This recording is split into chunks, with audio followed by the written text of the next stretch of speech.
Hello guys, welcome back. My name is Nathan, and today we're going to be discussing the Claude Julien firing by the Montreal Canadiens and some pretty major moves that might also be coming on top of this. Now, the Montreal Canadiens have fired head coach Claude Julien and associate coach Kirk Muller in a big move after another big loss versus the Ottawa Senators.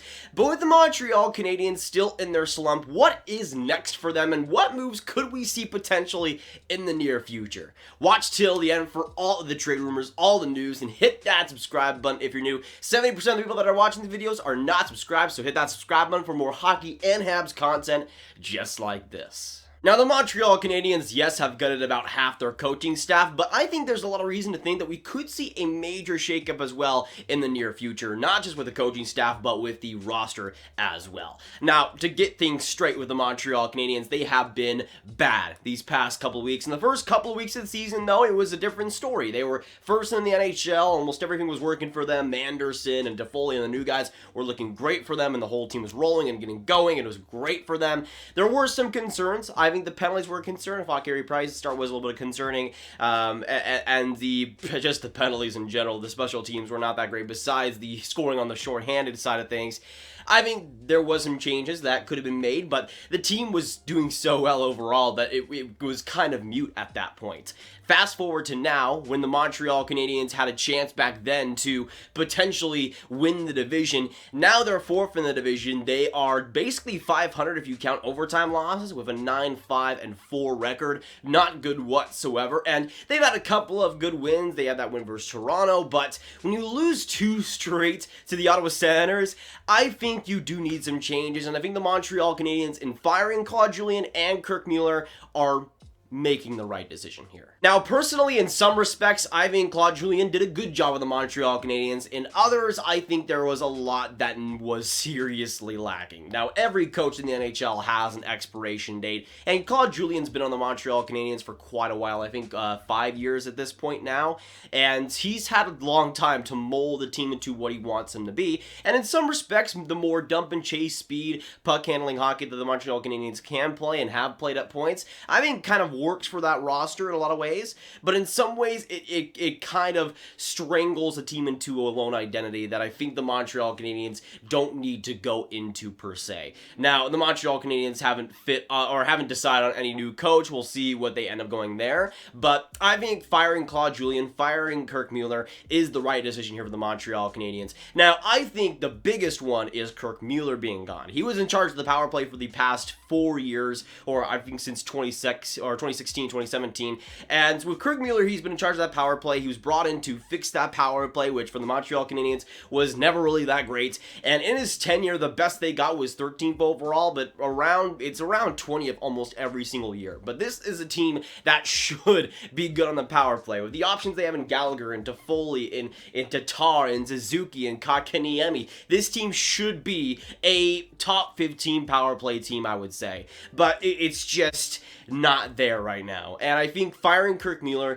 getting a reset there on the special teams is vastly needed, because obviously the shorthanded goals were great, but it wasn't going to last. That's not going to be a consistent thing, and it shouldn't be. You shouldn't have to rely on their shorthanded goals being more than your power play goals. That's just not going to happen. And I think for the Montreal Canadiens, fixing that power play is a big issue, and something that I think with a new head coach or potentially a new coach in that power play system should be something they 100% target, because they have the options, they have the players to make it work. It just hasn't come up to this point, and I think that's a big reason why they are losing games, is that special teams and penalty mix. I mean, when we look at some of the players penalty wise, last time I checked, I think Shea was like 32 penalty minutes this year. That's absolutely atrocious, and I know that you got the penalty minutes there, but still, there's so many players on there that are over like 10 penalty minutes so far this year, and especially when it comes to the minor penalties. Right now, they're second in the league in minor penalties, only behind the Vancouver Canucks. So this is a team that I think needed a reset in terms of their overall makeup, in terms of how they played, because it's obvious in the first couple of weeks of the season it was going well, but it wasn't going to sustain itself completely with the way they were going, and these past couple of weeks at least, we've seen exactly why. Now, when we look at some of the issues that have persisted over the first couple weeks of the season, namely the penalties or the lack of great play from Carey Price, those have continued, but one of the main things that's risen over these past couple of weeks streaks and come up with the Montreal Canadiens has been the lack of consistent goal scoring. And there is two guys here that I think have specifically gotten most of the criticism from Montreal Canadiens fans that I think potentially we could see a move for either or potentially both as soon as this season. Now, when it comes to the Montreal Canadiens, there's two guys in terms of raw production that I think have been the most disappointing. I don't think they're playing terrible, but they're given some of the most opportunity on the team, whether it be 3v3, power play, first line time, and just not really done too much with it. I'm gonna name Phillip Danault, and I'm gonna name Tomas Tatar. Now, I'm not saying that both of these guys will be traded. We'll end up seeing what happens there, but both of these guys don't really have much in their contracts left with the Montreal Canadiens. Phillip Danault is one season. I think Tomas Tatar is this season, and then the next, I'll confirm it on the screen, whatever it might be. But the Montreal Canadiens don't really have too much future locked up in these guys. And so far this season, when it comes to raw production, they have both been on the disappointing end of things. When it comes to Tomas Tatar, he right now sits at 17 games played, 4 goals, 5 assists for 9 points. And when it comes to Phillip Danault, in 18 games, he has 0 goals, 8 assists for 8 points. These are two guys, in terms of raw production at least, that I'm looking towards to really do better. And if they don't, I think we could see some potential moves here. Now, I think Phillip Danault is the easiest to get rid of. He's a center. He's a great defensive forward still, even when he isn't scoring. He's got 1 year left at $3 million.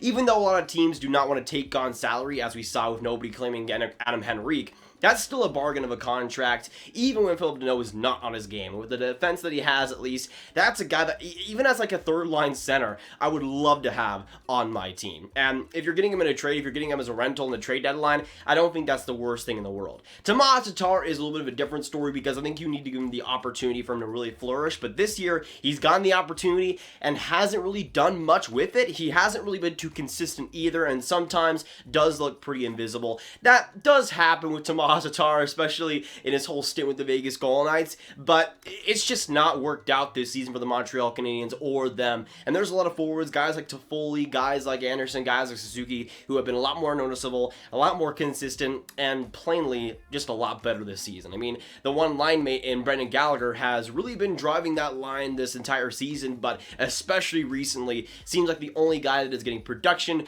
or even consistently trying at this point. Now, if I'm a betting man, and I'm not, but let's just assume for a second I am, when we look at Tomas Tatar and Phillip Danault, I think one of them at least is getting traded this season. Now, the reason I say that is because both of them have this year on their deal and then their UFA afterwards. So if the Montreal Canadiens are going to plan on trading one of them in the offseason, the return is not going to look too pretty. But let's say at the trade deadline, they could potentially make a splash. Now, I think at least one of these guys could get traded. I could see both of these guys getting traded on trade deadline day. I could see that as a realistic option. Now, personally, I think the most likely player to get traded here is Phillip Danault. He's a guy that with the cap that he has at $3 million, the overall game that he has, which is still enticing even when he isn't scoring, this is a player that could get a lot back. With Tomas Tatar, when he's not scoring, there's not really a huge amount there. But at least with Phillip Danault, he is a great defensive forward, one of the best in the league, and you have that angle to him at least.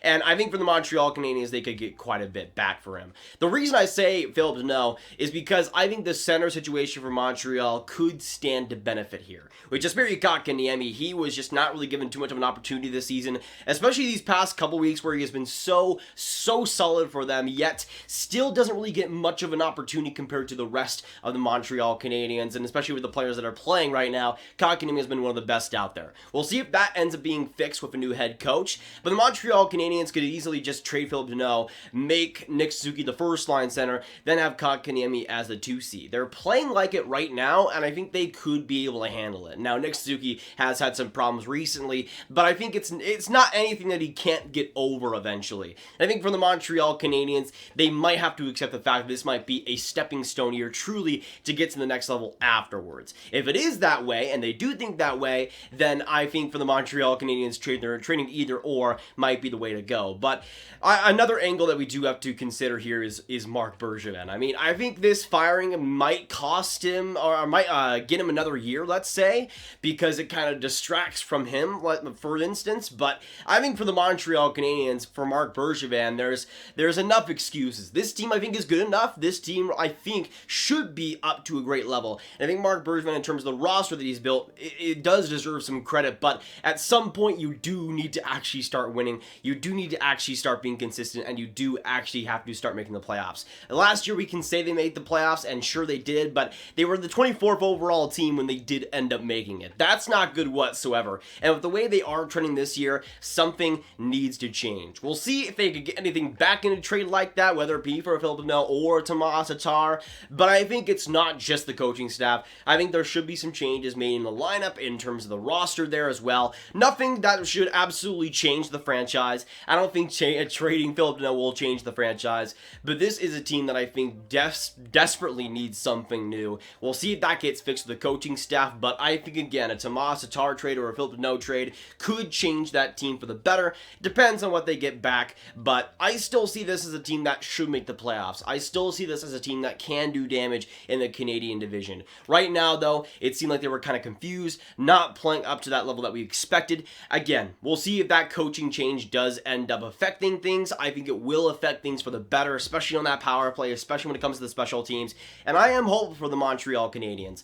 Again, I think trade rumor-wise, we'll see what they do. I think mostly it's going to stay the same, but a Phillip Danault trade would not surprise me. A Tomas Tatar trade would not surprise me, but besides that, I think the roster will mostly stay intact. Just don't play Ottawa anymore. That's all I ask. But that'll be it for today, guys. Thanks so much for watching. If you enjoyed, hit that subscribe button, hit that like button, and hit that notification bell for more kind of round-up discussion videos just like this one. If you enjoyed, make sure you do all that, and comment down below what you think about the Claude Julien firing. Do you agree? Do you disagree? And what changes do you want to see the Montreal Canadiens make in terms of overall play, in terms of the roster perhaps? Let me know. And of course, if you haven't already, share this video with your friends, boys. Get it out there and click on this card for all my hockey, breaking news, right in one playlist. My name is Nathan. Thanks so much for watching, and I'll see you in the next video or stream. Goodbye.